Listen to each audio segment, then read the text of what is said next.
Evet, YouTube'dan izleyen arkadaşlar. STRANDING'in 36. bölümüne hepiniz hoş geldiniz. Kaldığımız yerden devam ediyoruz efendim. Hadi bakalım. Sam, He, buyur anam. there you are. Ağzını burnunu kıracağım bunun ya.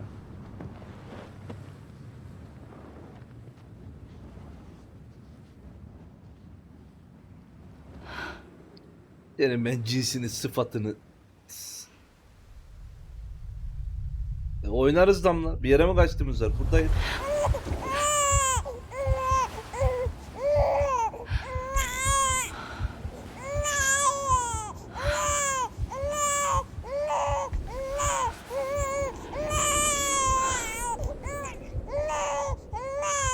You want to go home?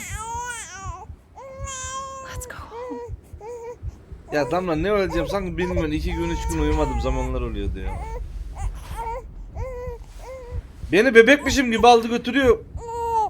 I know the way.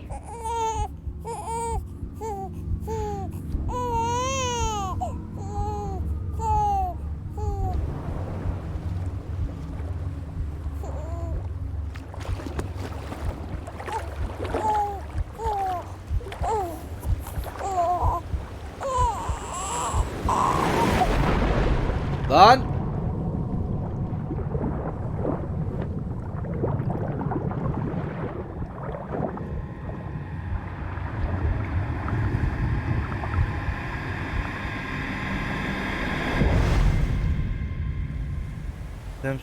What?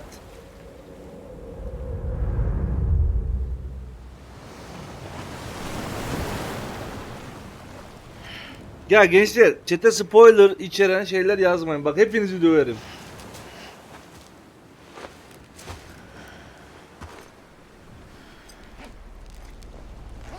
Ha, oyunun baştaki yer.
Tamam.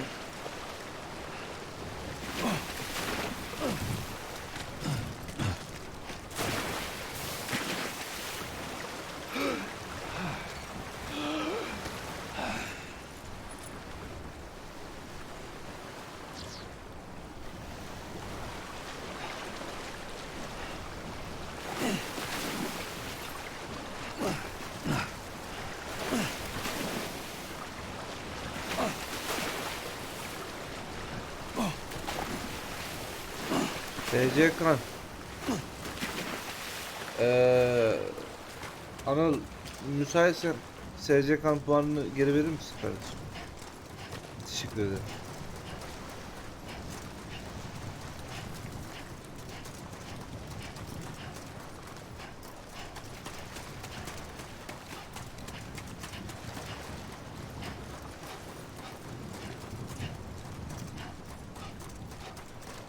Kadın ne dedi? Kıyı boyunca koşacağız dedi, değil mi? Koşalım abi. Belki öyle bu durum.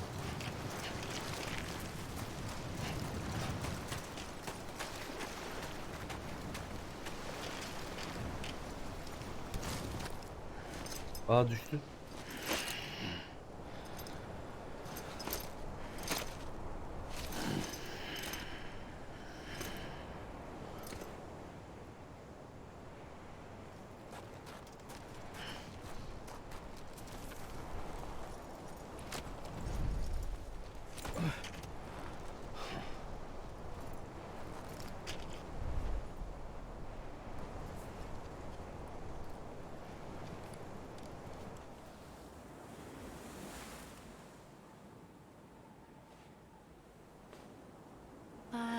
and bridges falling down, falling down, falling down, land and bridges falling down, my fair lady.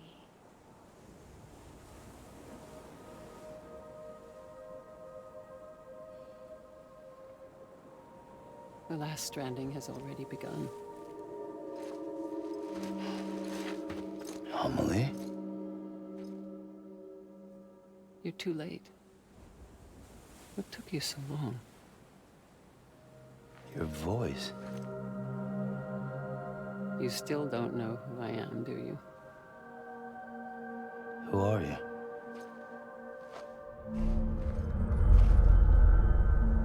Sam. I knew you'd come back.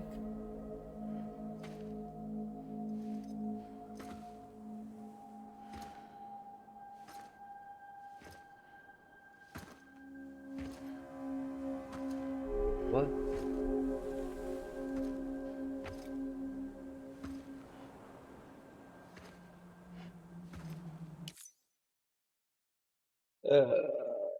Ufak bir tahmin yapacağım. Mama'yla Loret ikizdi. İkizin birisi ölünce ruhu ona geçti. Bu kadın onun hası kıyıda kaldıydı. O oraya geldi. Bu kadınla kız ikiz miydi? Ana ne avradını bu ya. Dur bak devam et bakayım. Çocuk değil ikiz falan herhalde.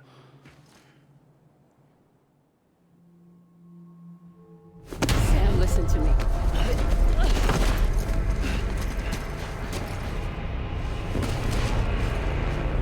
Anası olamaz abi. Çocuk doğamaz. Raporda söyledi ya.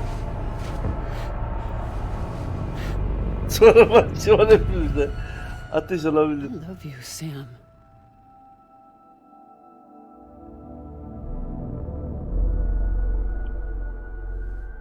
I'll be waiting for you on the beach.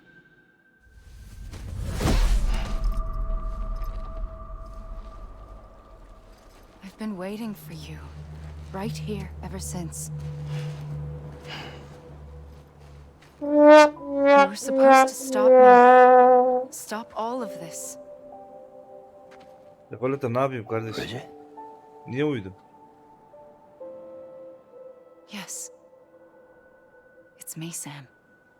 Neyse sessiz gençler. Where's Amelie? Where she's always been? Nowhere. My daughter, Samantha America Strand, doesn't exist. Amelie doesn't exist. Not in your world. I'm sorry, Sam. I've had to wear a mask for so long. Öyle kadın senin kızın mıydı? Are both a part of me. What's that supposed to mean? Quiet, and I'll tell you. There is no time for questions. Listen. Just listen.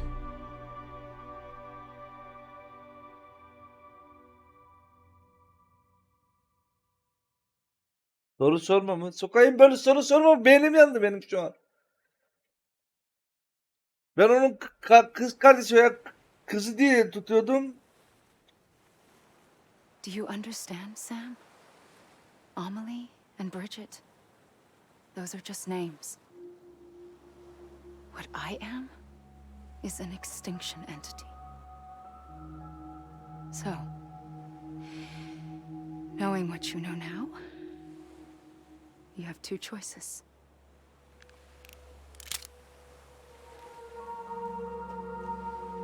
Is getting shot one of them?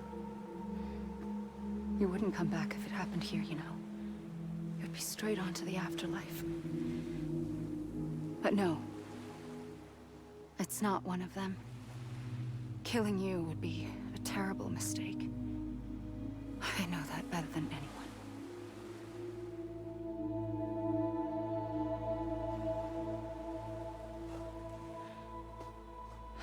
The last stranding has already begun. A seam has formed from my beach and the beaches of every soul in America. And soon it will be inundated by a vast surge of antimatter starting here.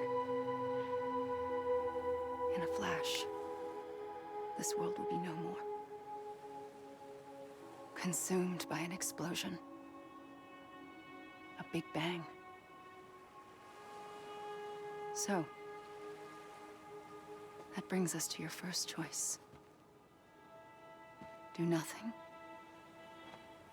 Stay here with me and bear witness to the very end. Just watch it burn. Together. With me. Until the last flame winks out. Doesn't sound so bad, does it? It's not like the world has long left anyway.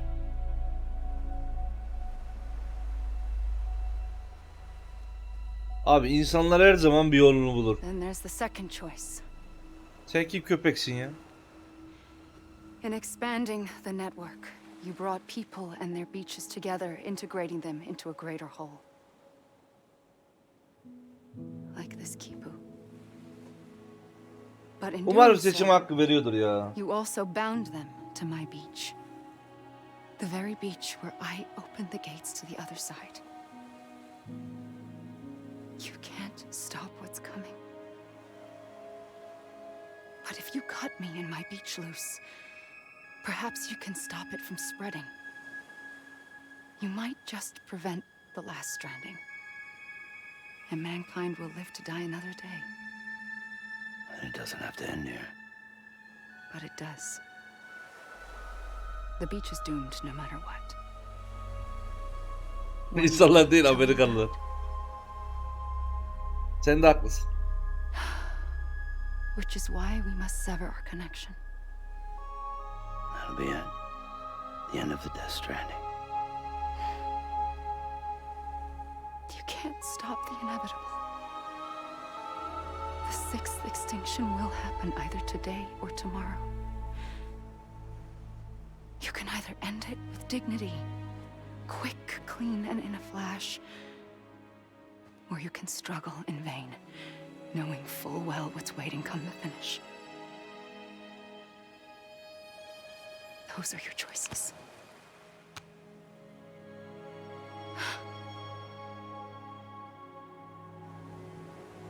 You kept it all this time.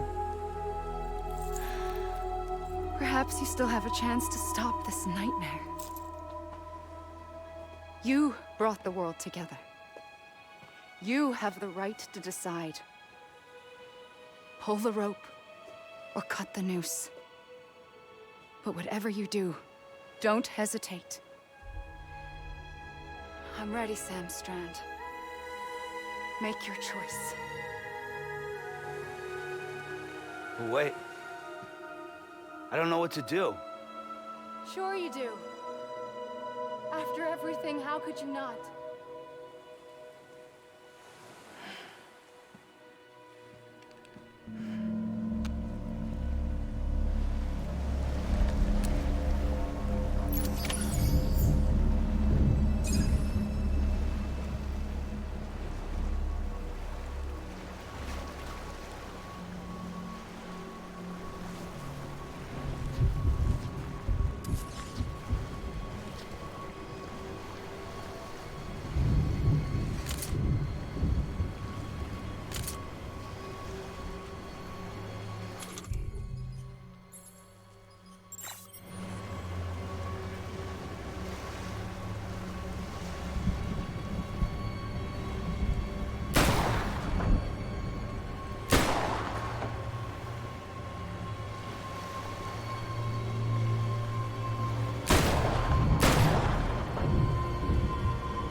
4 tane sıktım. Nereye gitti o mermiler?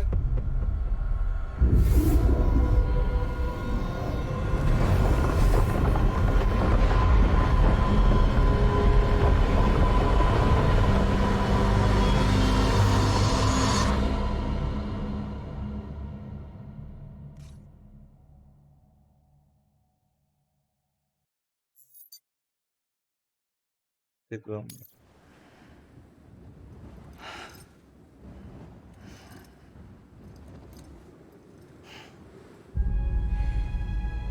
I'm ready, Sam Strand. Make your choice. But wait. I don't know what to do. Sure you do. After everything, how could you not?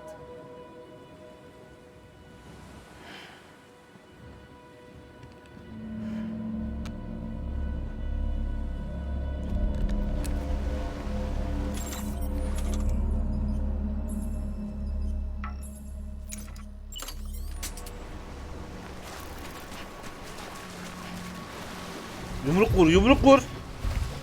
Sarıl mı? Hayır abi.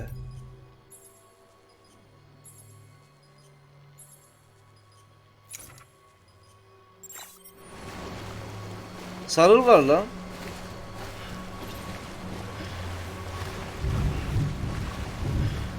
Gidemezsin. Kaçın lan. Gidemezsin kardeşim.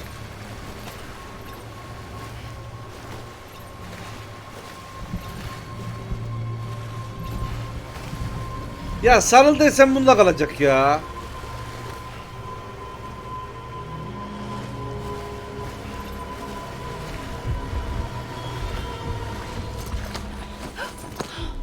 I'm here for you. Always. Tamam şimdi silah çevir sık sık. Like you were for me. Silah çevir sık. Silah çevir sık. Seçtirmiyor mu? Sokayım böyle düzene o zaman.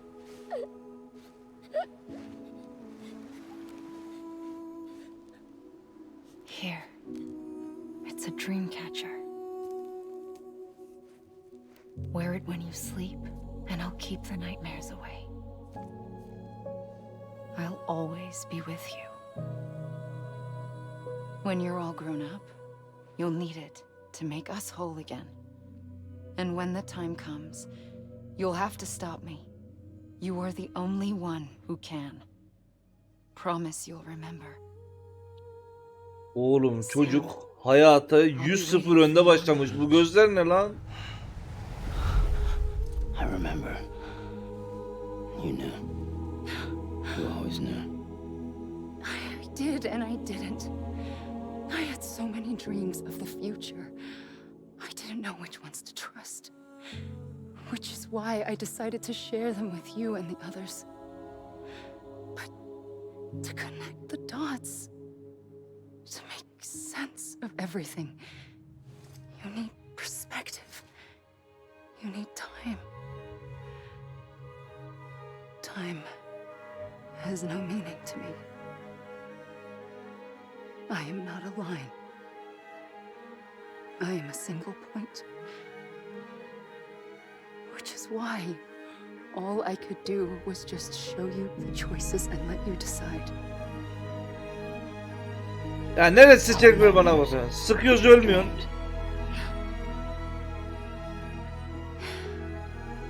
You found the common thread, the strand that links them together. And you did that the only way possible. To live life one day at a time. Thank you, Sam.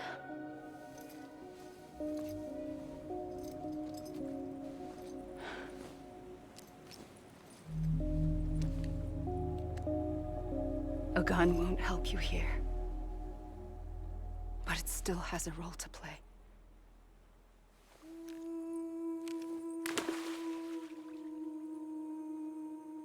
It was the bonds between people that brought the world together. And if that is what matters most to you, then I will stay here on this beach, and I will shut myself in and the rest of you out. Shut yourself in. Come on. Once the last stranding starts, it can't be stopped.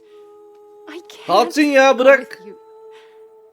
All I can do is try to spare you the Ya worst. bırak kalsın kardeşim, ne uğraşıyorsun ya? Dersiz tasasımız dünyamız. O Why do mis. you have to stay on the beach? Sam, I am the beach. And I must stay here and ensure that the extinction happens. Even if it takes tens or hundreds of thousands of years. Alone? That's what an EE does. Bu görevi bize kim verdi anasını If I'd satayım? just done my job, none of this would have happened. But I couldn't take it anymore. I got so tired of waiting, and I figured that no one would blame me if I just got it all over with. So that's what I did. Sounds like hell.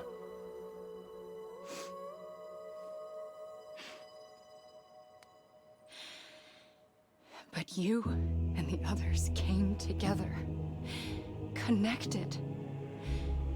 And you may be living on borrowed time, but you still have hope. Before each of the Big Five, life rebelled. They fought back, evolved in order to survive. The extinction isn't just an ending. It's an opportunity.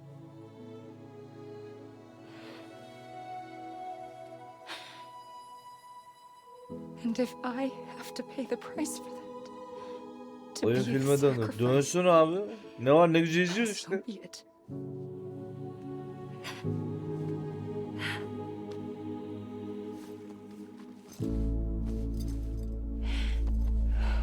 Even if we aren't together, we will always be connected. Goodbye, Sam.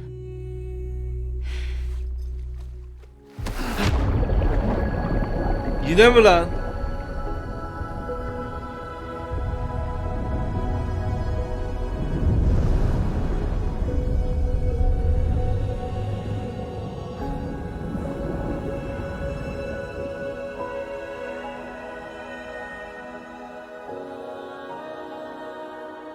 Oğlum bembeyaz olmuşum.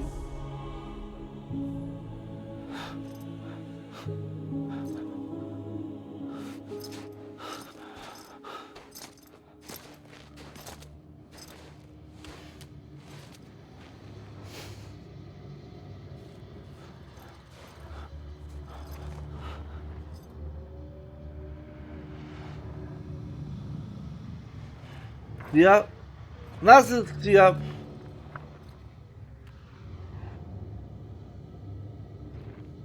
Hayır abi.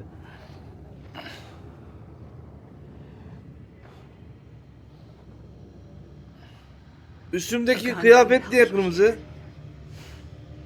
But it still has a role to play.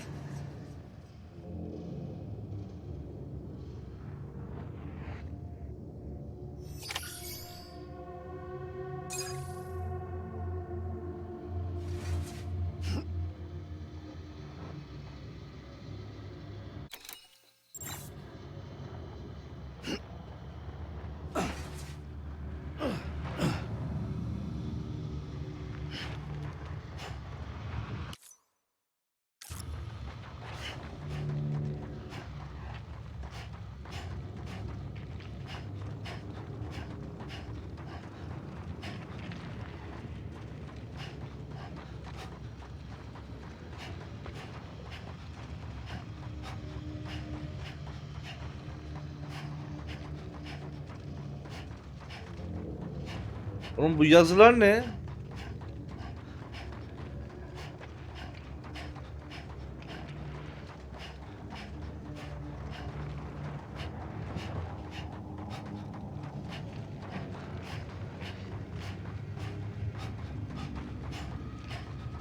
Ne oluyor lan?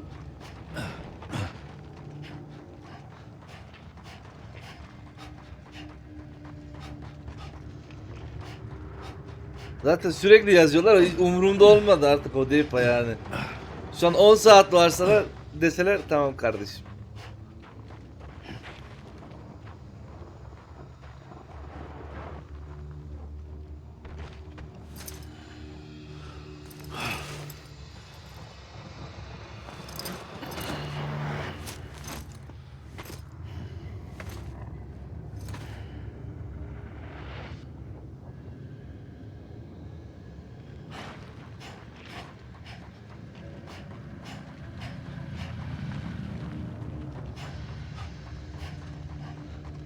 Oyunun %99.999'dayız kardeşim ya.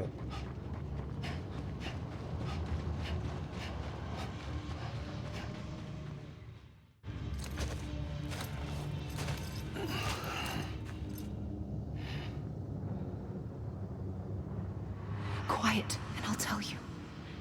There is no time for questions. When you were young, you used to have bad dreams. You cried about them all the time. The truth is, those weren't your dreams. They were mine. For as long as I can remember, I've dreamt of the beach. Not just while sleeping, in my waking hours too. In my dreams, I watched the world end so many times.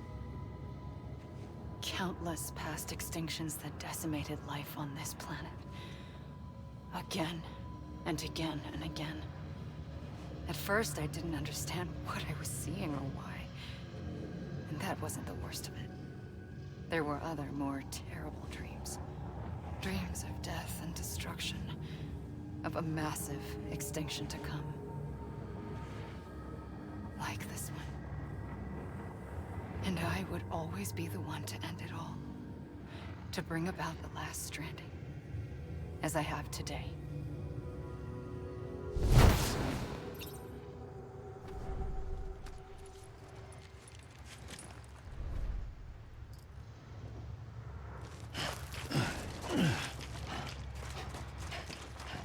Hideo Kojima. Senin ben.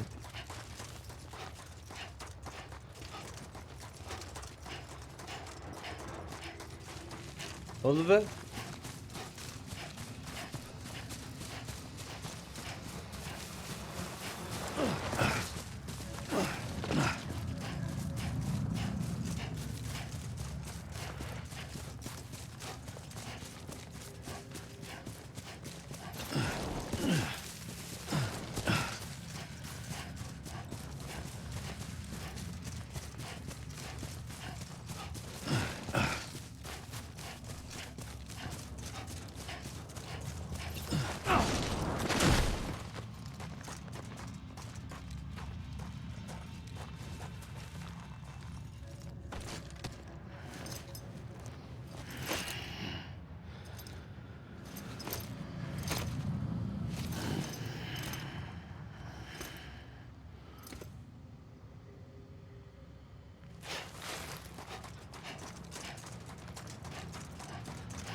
Dalak malak kalmadı kardeşim şu an.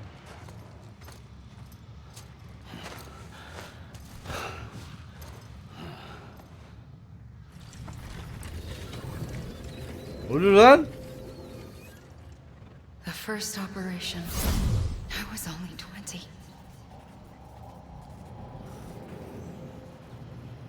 I opened my eyes and found myself on the beach.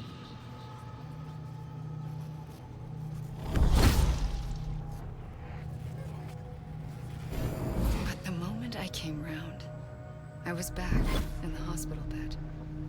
I was split across two worlds. Bridget, my Ha in that one. Amelie, my Ka in this. Somehow, the two of us managed to coexist. Soon, our ages began to diverge. Only Bridget's body got older, while the beach kept Amelie's the same. So I came up with a story. I told people that Amelie was my daughter. A daughter with a debilitating condition and an absent father. Look. Amelie.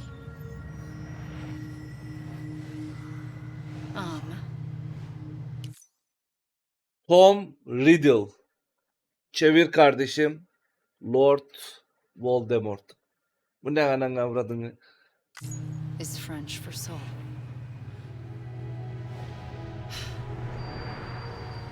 A soul that's a lie. There was no Amelie. Only me and the beach. I thought it was a curse in the beginning. But later, I started thinking, maybe I can use Esra this. seni çok pis döverim. I tried to find out more about the beach. Because understanding the beach had to be the key to interpreting my visions of the future.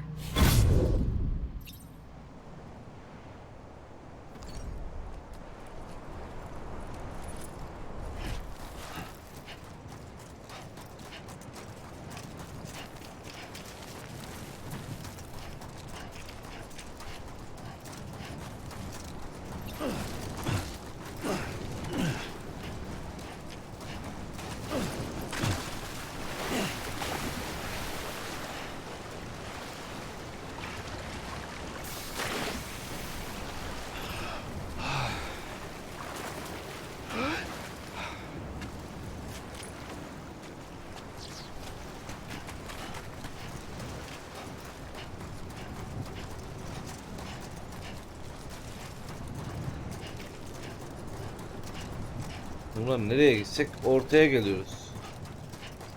Ne anladım ben bu işten?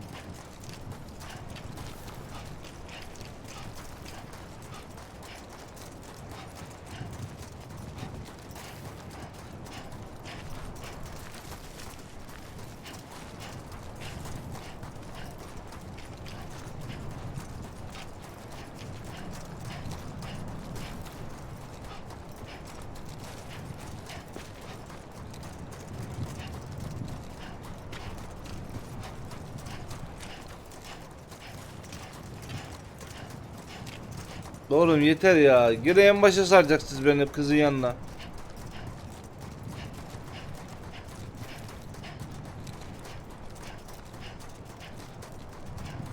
İyi tamam, yok ben buradan vuracağım.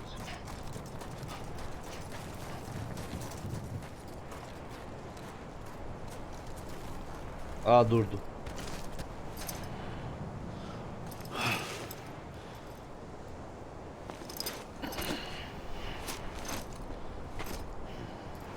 La vurdum hiçbir şey olmuyor.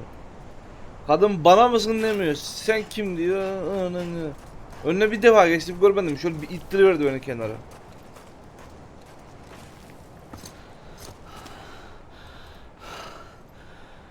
Yalnız dalak malak kalmadı.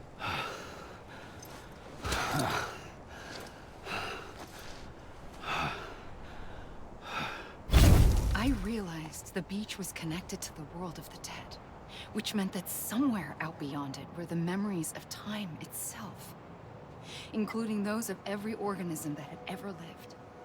4.6 billion years of biological history, a history that might even stretch back to the creation of the universe. The chiral network and everything that followed was born from my pursuit of that knowledge.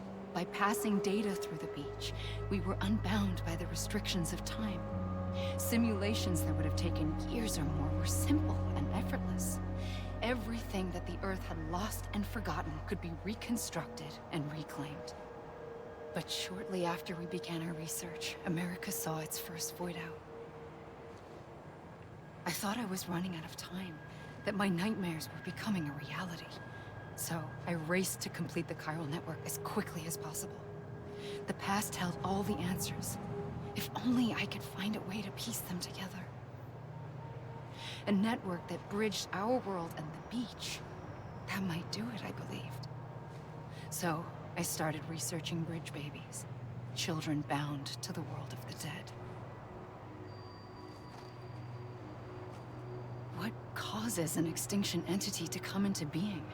What was the reason for the previous 5 mass extinctions? The answers to those questions would tell me how to stop the 6th. I founded bridges, more determined than ever to build a chiral network that would cover all of America.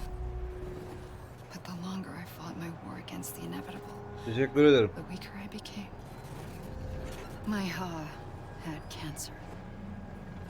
The beach's punishment, maybe, for not playing along like a good little EE. And then, just like that, my Ha was gone. I couldn't finish what I'd started. So, I asked you to do it for me, and you did. You helped us complete the network, helped us to reclaim everything the universe experienced from its inception to this moment. Every mystery was ours to solve, like this one. Once, there was an explosion. A big bang that gave birth to time and space. Thing is, it was more like a big fluke. All that matter and antimatter should have canceled itself out, leaving nothing. But somehow Peki benim a tiny ailem speck kim? of matter survived. Just enough. Enough to make this world and everything in it. A world that shouldn't be, a world out of balance. Order inevitably gives way to chaos. Everything that lives must inevitably die. It's like the universe is trying to return us to the nothing we came from.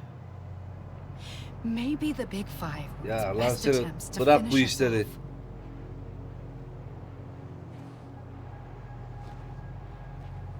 But somehow, life always managed to survive just enough. Enough to thumb its nose at the will of the cosmos. You know, I'm starting to think that extinction might be the key to overcoming total annihilation. It forces life to fight to survive, to endure, to exist. That's why the Big Five ultimately rekindled life instead of extinguishing it. From the ashes of the dead rise the living. Stronger and wiser. Inheritors of the legacy of existence itself. They defy the universe and refuse to surrender. They say, we're just getting started. Extinction is an opportunity. Ay senin fırsatına be abla be. Bir yerinde durup şunları hepsini böyle bir şeyle bitirsene. Şimdi nereye koştum? Oraya koştum. Bu tarafa koşuyordum. Bu sefer de şöyle şuradan kıydım dışarı.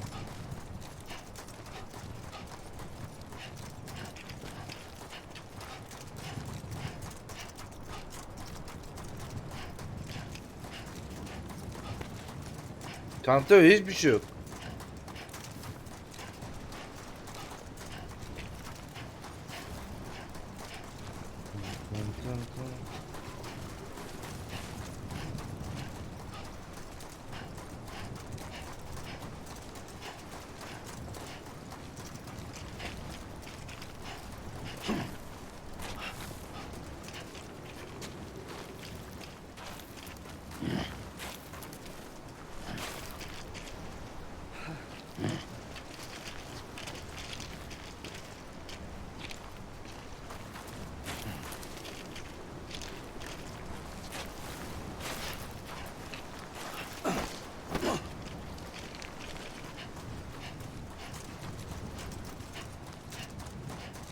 Burhan ne yapacak burada ya?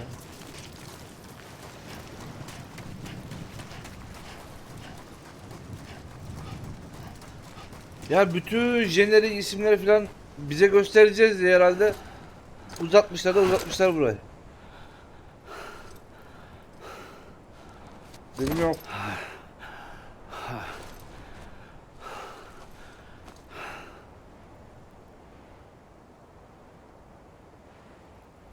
I pulled the trigger twice that day. I knew at once I'd made a mistake. I found your beach and looked everywhere for you. Sam.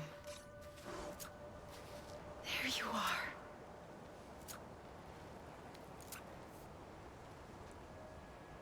O ben miyim lan?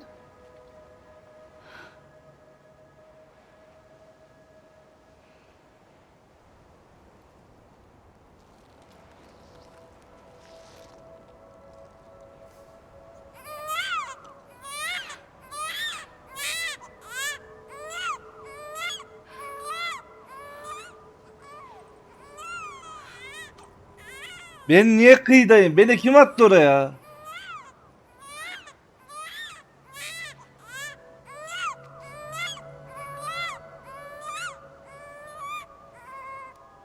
You want to go Evet, home? chat'teki abazanlar belli oluyor şu an.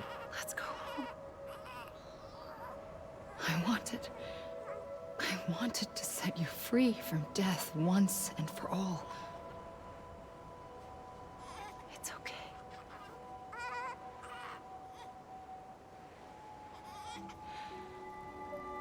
I know the way.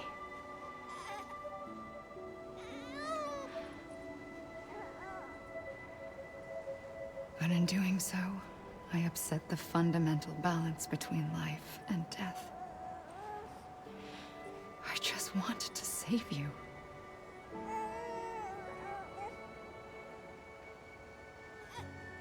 Bize de gösterseydin bir çocuğu. Evet, oraya koydu, bacağıyla ezdi herhalde. I am an extinction entity. It's my fate to lead our species to extinction. But that moment, you became part of that fate. You became a repatriate, and dooms started spreading my nightmares to others throughout the world. It was me that got you and everyone with dooms into this. Not long after, the Death Stranding occurred. The dead clung to our world, and BTs used my beach to cross over and devour them, triggering more void outs. A catalyst that would set the world on a path to extinction. It was my duty to serve as a sacrifice, to wait and watch it unfold from this beach. That, or hasten the last stranding and end this slow death. Given these, my only options, I chose to end it quickly. But to trigger the last Burası çok stranding, sıkıcı I olmuş. needed you, a part of me. Here too. I would be able to witness extinction consummated with you by my side. But now that you're here, there's another choice. You can cut me off. An EE doesn't have that option for itself. But in my nightmares, I see Yani another seni yok future, edemiyorduk. one that you chose. One where extinction is hope against total annihilation.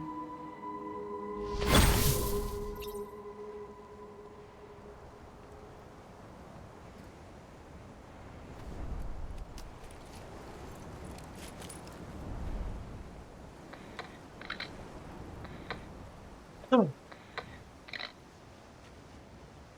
Ne oluyor lan?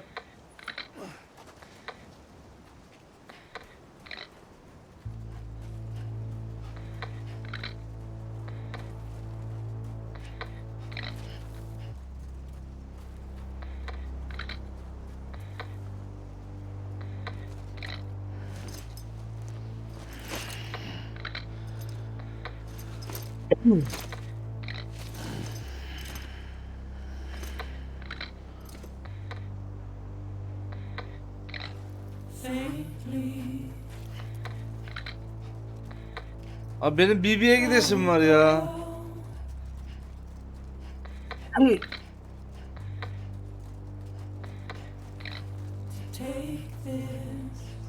Lan ne okuyor yani, bir durun ya. Yemin ediyorum var ya, klip gibi şey yaparım. Cehennemin dibinde çıkar gelirim öbür tarafa.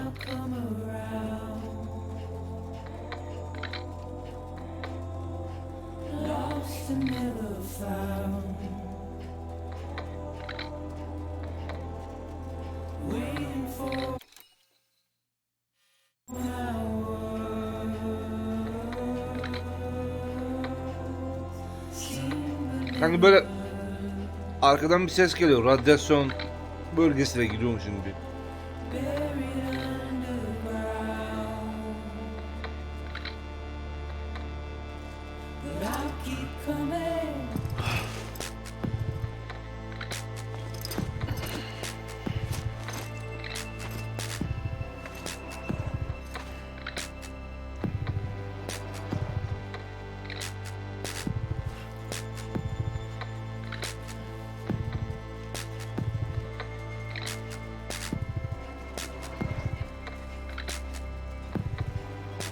Kadın ölmedi ki abi.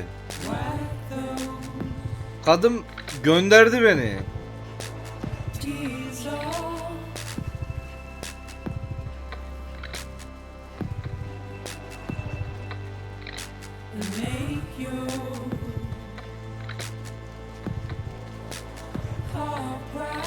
Burak kendi kıyım. Buradan kurtulmaya çalışacağım da nasıl olacak? Anlamadım.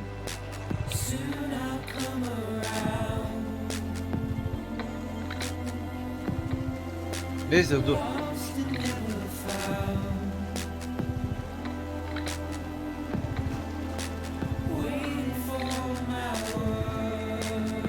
Kadın kıyıdan koşalım diyor. Ben de koşayım bakayım.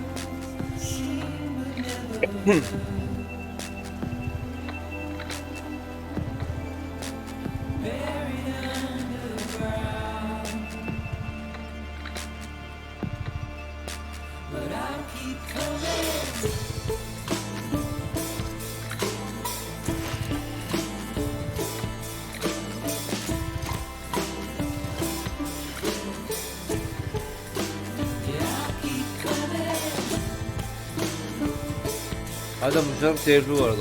Sıkıntı yok. Para kazanmayı kapatırım ya. Zaten 200 TL bir şey geliyor. Olmayız. Millete zevkini bölmeyelim. İyi bölüm.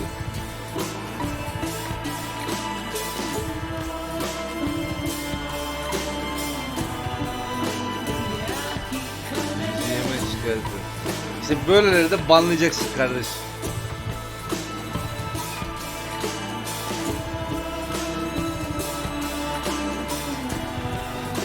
Benim YouTube'da kaç tane videomda para kazanmak kapalı direkt. Şarkılar yüzünden. Kaldırsam kalkar sesler. Hele var ya, Harry Potter'ın oyunu vardı ya, Lego. Kaç tane ülkede direkt yasaklanmış.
Adem abi şuraya dardayım. Ey aney koysalar Azer Bülbül'den ne giderdi. Kojima'yı ara kardeşim, tamam mı? İkinci oyunda direkt koysunlar. Nasıl?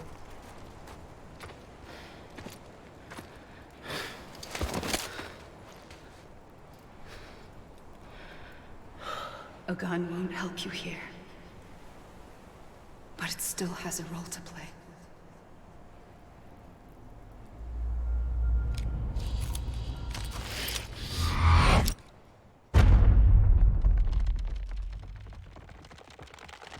Yeah.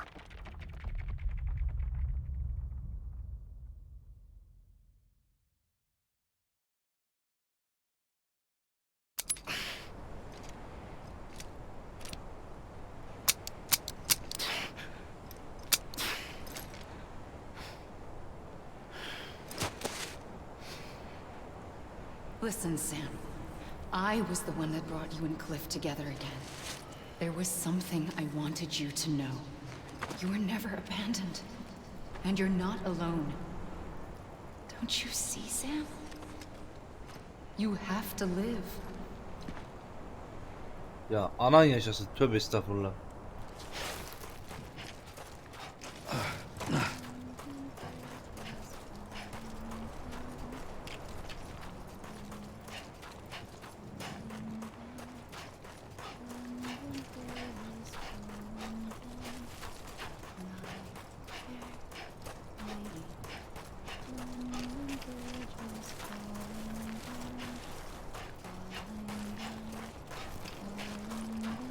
Görüyor musunuz?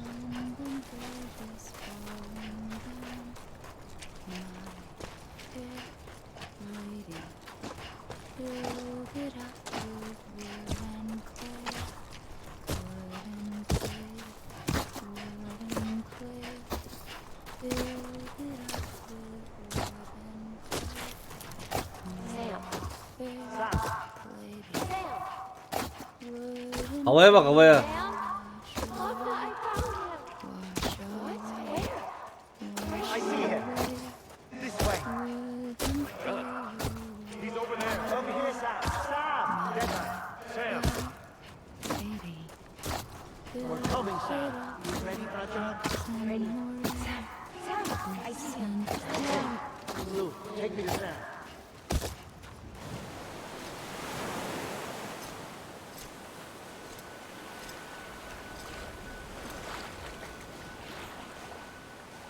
Don't give up. You're still connected.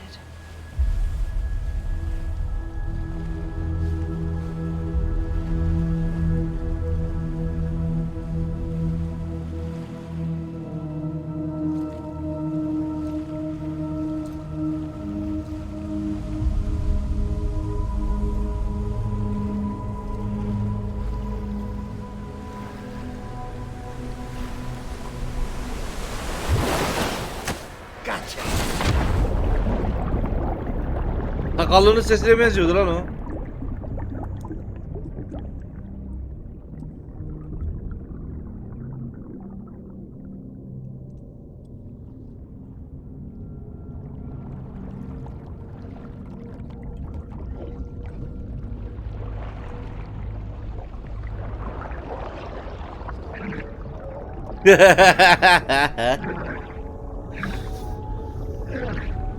Ulan sakallı. Bu oyunu nasıl beğenmediniz? Ya bırak beğenmeyen beğenmesin, biz böyle iyiyiz ya.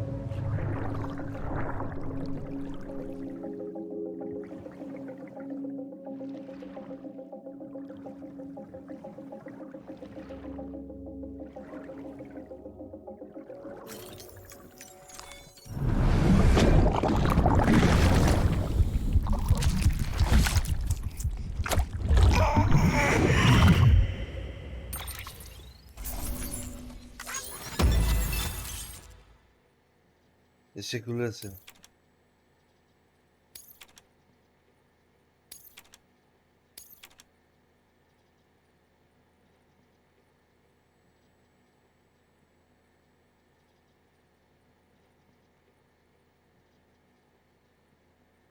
Gençler birbirinize atarlanmayın.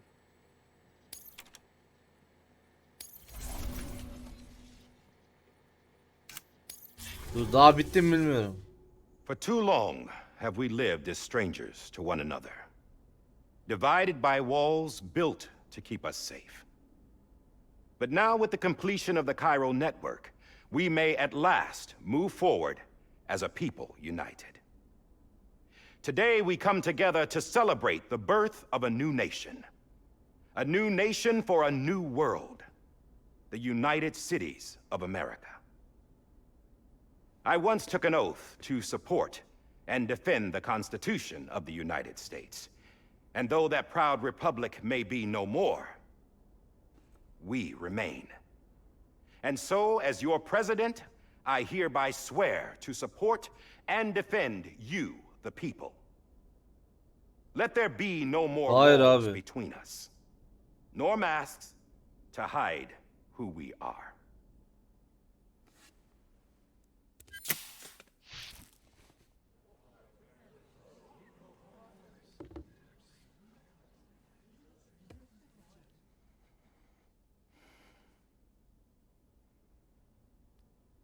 Let there be a new America. An America where we can face one another, where we can speak our minds and open our hearts. Now, the old ways die hard, but I believe, my fellow Americans, that we have the strength and the courage to rise above our past and embrace Esra, burada our mısın? future. The Death Stranding is a part of that past. An enduring shadow, a constant reminder of what could have been. That we stand here today is testament, not to the greatness of any one individual, but to our capacity to come together, to the bonds between us, to our collective Bir baksana ne greatness. olmuş yukarıda. All things must come to an end, ourselves included. But as long as we savor each moment, find joy in the promise of tomorrow, embrace hope, and reject despair, we will endure.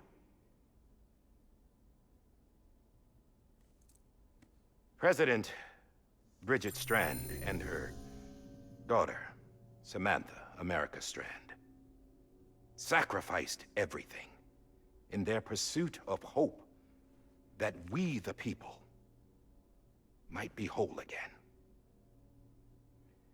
That they are not here today to see the fruits of their labor fills us all with a profound sadness. But we find comfort in the knowledge that their memories will live on in the chiral network and in our hearts. We will always remain connected.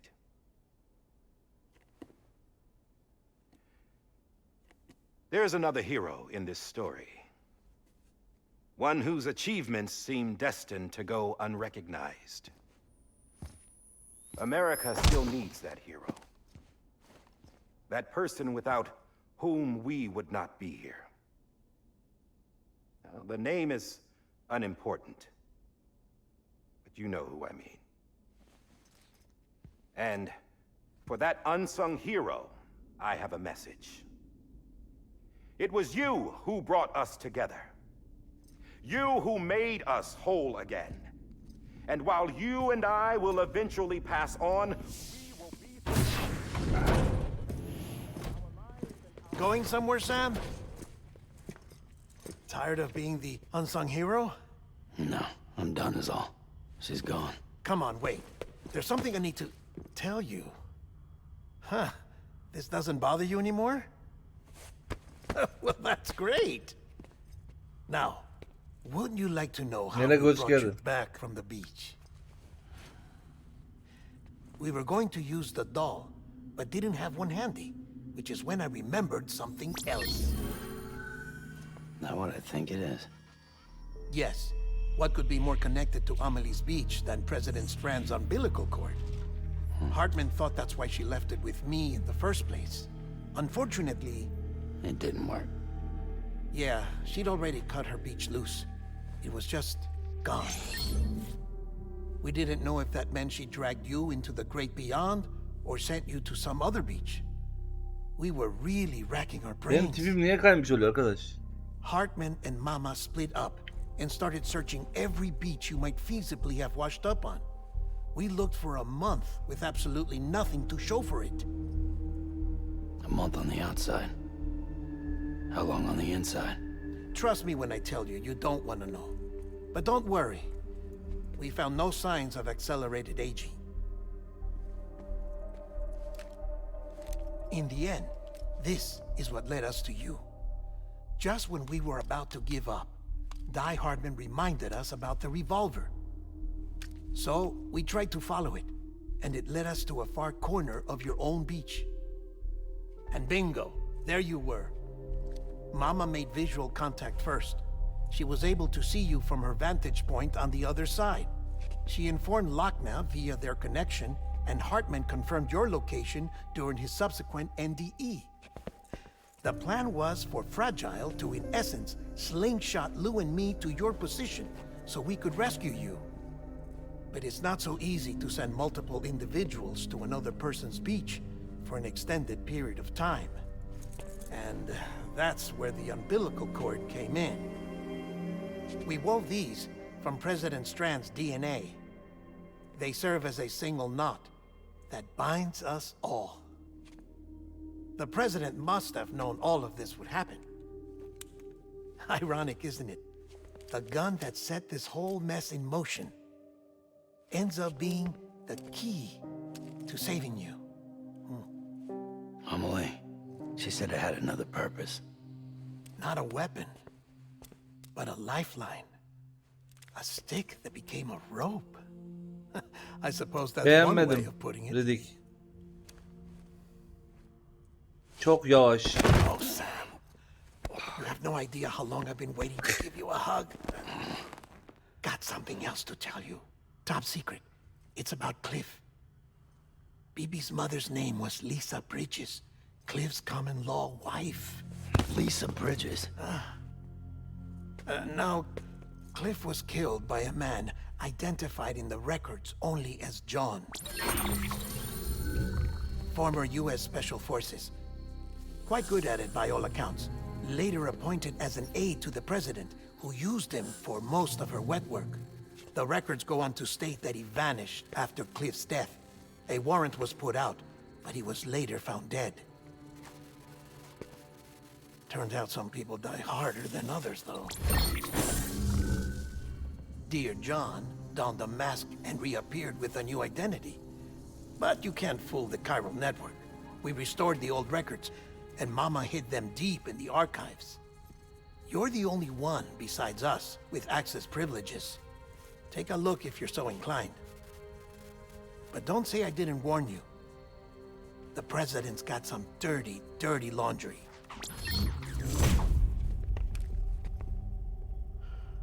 I don't trust him, but I'll work with him if that's what it takes. We'll talk later.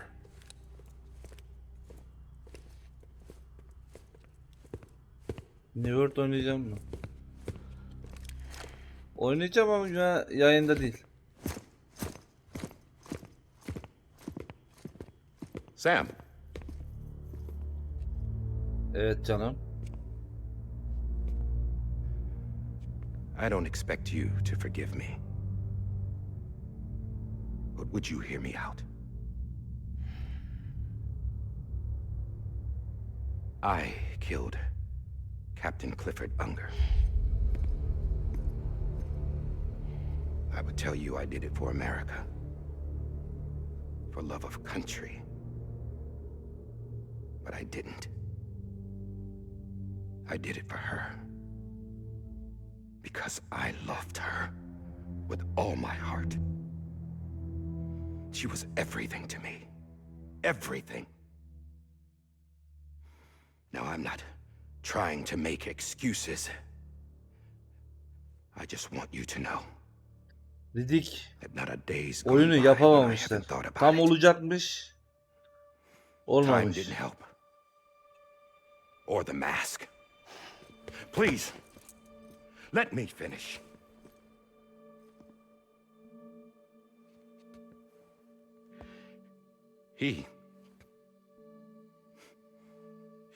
The captain, saved my life.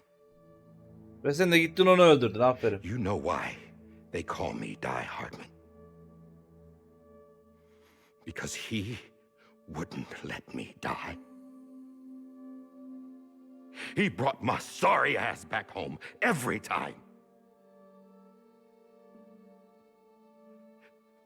And I loved him Niye öldürdün o zaman? as much as I loved her. Sık abi, kafaya sık ya. Valla. Yeni başkan ben olayım. Sokayım bunu. And when he stared me down, that ghost, I knew he was here to kill me. to make it right. And why shouldn't he?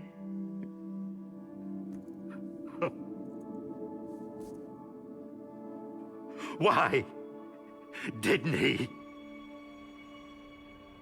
He couldn't save his kid, his baby. And that's what brought him back. I guess Oyun when seçenek sunmaması çok kötü ya. he saw I was trying to do my part Bu kadar for sinematik yap, America, grafik yap ama seçim sunma. he remembered who he was. And he forgave me. God! But I don't deserve it, god damn it! There is no atoning for what I've done. God!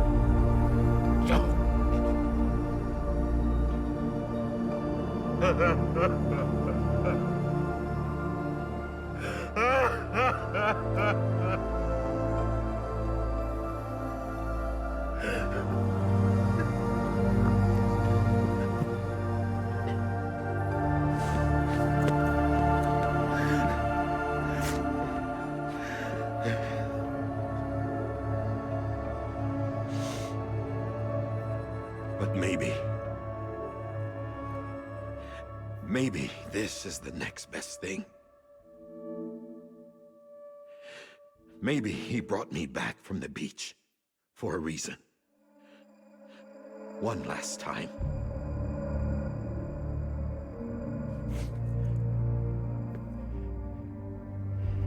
He wanted me to do this. To keep on being Die Hardman. No. He didn't. Nobody wants a president who acts like they're immortal. And if you're not scared of death, how can you value life? And life is pretty fucking fragile right now. And yeah, the old ways die hard. But that's what's gonna have to happen if we're gonna come together and build a better America. That gun won't help you here. That's her words, not mine.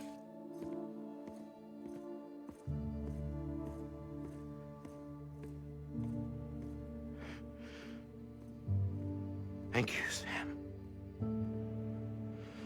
Öldürme diye lan. İyi de Sam'in anası babası kim onu öğrenemedik hala.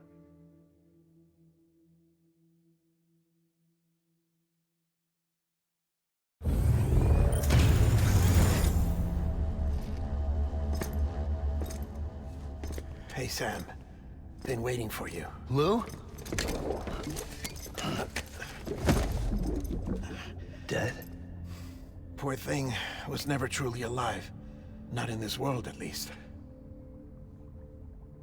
The decommissioning order finally came through. Can't risk necrosis. The body can't stay here. Öldü mü lan? I thought you might want to take care of it. You could try taking Lou out of the pod just to see what happens. But that would be in direct contravention of an executive order. İdare emri canı cehenneme lan. And there are laws about that kind of thing. Now that we're a nation. I just couldn't bring myself to do it.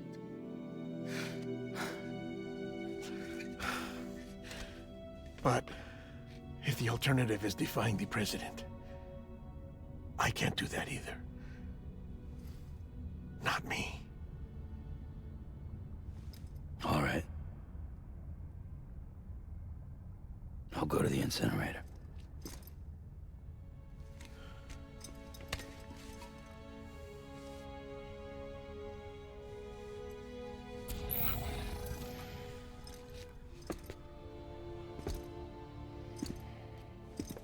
Before you leave, I'd like to check something quickly.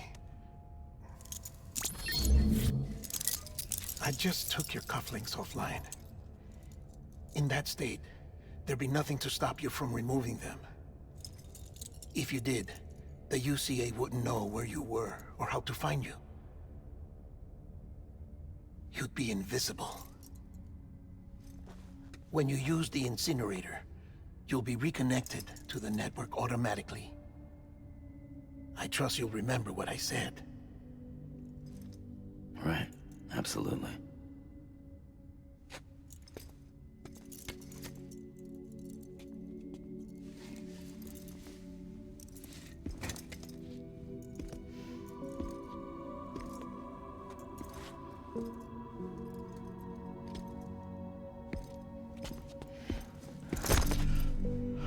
Aga be.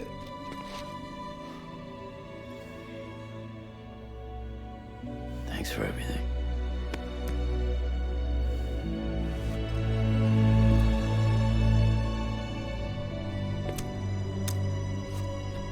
O kadar dedik, şişko görmedik, şişko adam çıktı. Yani hiç.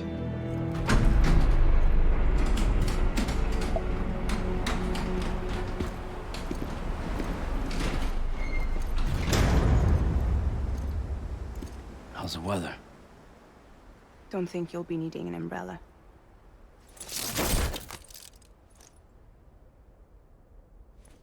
I decided to follow my father's dream after all. Don't worry, I won't get mixed up with any terrorists this time. UCA's got my back. We're the first private delivery company to get the official approval. Sounds like you're moving up in the world. Congratulations. Thanks. Wait, there's something I have to tell you. I didn't shoot Higgs. Couldn't pull the trigger. So I let him choose. Death or eternal solitude on the beach. Fair enough. You never did like breaking things. That's right. I find and fix what's broken. And reconnect. Niye öldürmedin ki? I'm fragile. But not that fragile. Wanna come work for me? Could use a man like you. The world's still broken. Same as before. What isn't? But we're still here. We're still chugging along. Not everyone. Not me. Come on. You put America back together, didn't you? Doesn't mean there's a place for me. I've got no ties to anyone or anything. I might as well be dead. I felt like that when we first met in the cave. I still do. Don't act like you're the same person. You've learned how to touch, to feel. You've connected with people. With us. Everything I touch, I lose.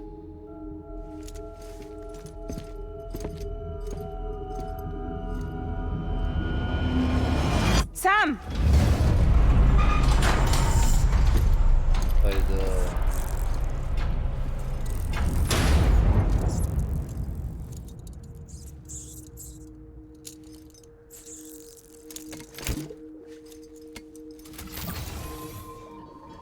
Come on, Lou. One last delivery. Hadi 14. Ruh.